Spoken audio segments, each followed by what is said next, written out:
I was really knew I wanted to be a firefighter around 14 or 15 years old. Started doing an Explorer post, went to college for it, doing wildland firefighting, kind of just trying to get involved. Went through my fire academy out in northern Nevada.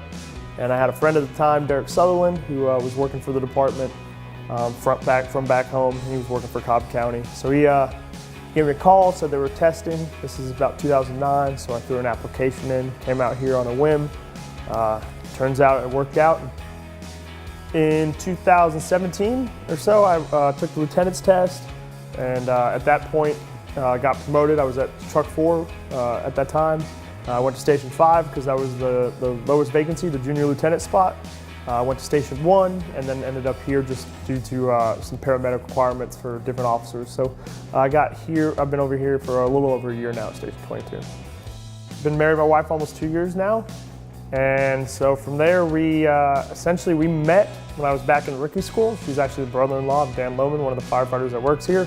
So for a while, I finally convinced her to go on a date with me. So she's known the fire service and known our schedule since day one.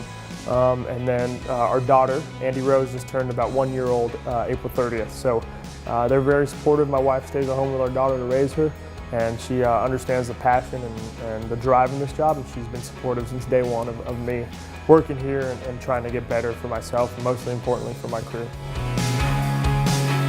Very fortunate when I got to Cobb County in 2010 was actually the first year the Metro Atlanta Firefighter Conference started off, and we were given the okay to go in recruit school, so that was our first exposure.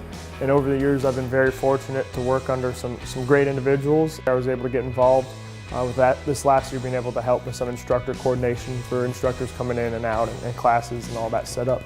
And then very fortunate again this year to be able to spread some of the message on our mission and search up at FDIC, up in Indianapolis this year. And once again, that's because the individuals of Kevin Lewis, Hancock, Mike Pickett, all these officers and firefighters that work here that have shared their information with me and allowed me to share it with others.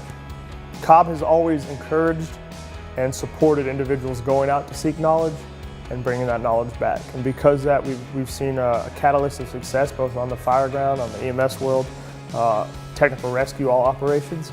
And that's really because Cobb has allowed us to go seek that information. And just as important as seeking the information is they've allowed us to bring it back, to implement it, to start guiding our mission, our incident priorities and strategies and tactics based on what we're learning from other organizations versus being a closed-minded department that believes that we do it the right way all the time. They allow us to seek to better ourselves, essentially.